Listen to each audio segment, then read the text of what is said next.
Hi friends, today we're going to be talking about bumblebees. So before we do our art project, I'd like to read you a story. It's called The Very Greedy Bee. Remember, we've talked about that word greedy before in class, haven't we? How when you're greedy, you want something that other people have.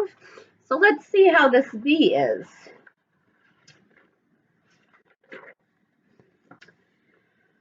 Once upon a time, in a busy, buzzy beehive, lived a very greedy bee.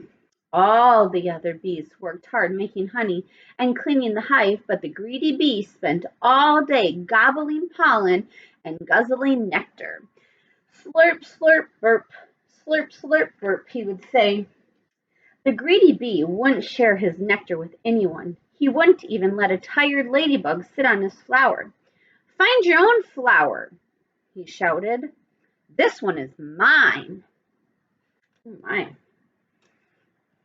And when one day the greedy bee found a meadow full of the biggest, juiciest flowers he had ever seen, he decided not to tell anyone.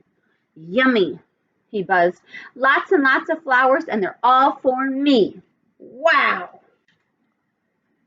The greedy bee whizzed and bizzed from flower to flower, slurping and burping and growing fatter and fatter and fatter and fatter. At last, his tummy was full and he settled down on a big pink flower in the warm yellow sunshine and he fell fast asleep.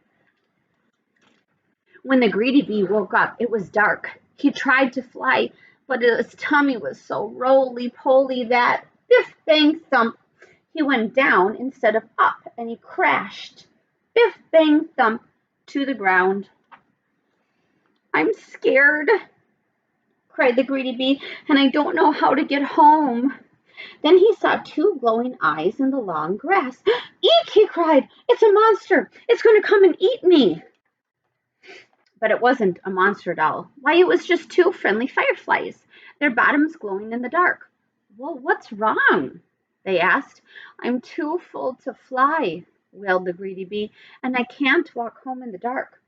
Follow us, said the fireflies, and they all set off on the long, long journey home. Through forests of flowers and squishy mud, over the hills and under the stars trudged the greedy bee. He had never walked so far, and he was very tired. Nearly there, called the fireflies. Then they heard the whoosh of some rustling water. I'm almost home, cried the greedy bee excitedly. It's the stream, and it was, but his hive was on the other side of it. Oh no, said the greedy bee, sadly flopping down on the grass. How will I ever get across? Well, we'll help you, said a tiny ant from a big leaf.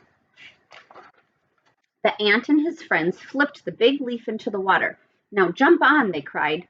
Helped by the fireflies, the greedy bee and the ants made their way, splishing and splashing, to the other side of the stream. Hooray, I'm home! Cheered the greedy bee. Where have you been? Asked the other bees. I overslurped, said the greedy bee. I would never have made it home if my new friends hadn't been so kind. Now I'm going to share my best honey with them. Would you like some too? Yes, said the other bees. Let's have a party. So everyone enjoyed a midnight feast of yummy, runny honey, all except for one very sleepy, very happy, but not so greedy bee. The end. All right. Next, I would like you to get out your little project that looks like this. We're going to make a bumblebee together, okay? So same like what we did before the other day with the grouchy ladybug. You can pause the video just like you need it, or you can follow along with me and then do it on your own when you're done. Either way, okay?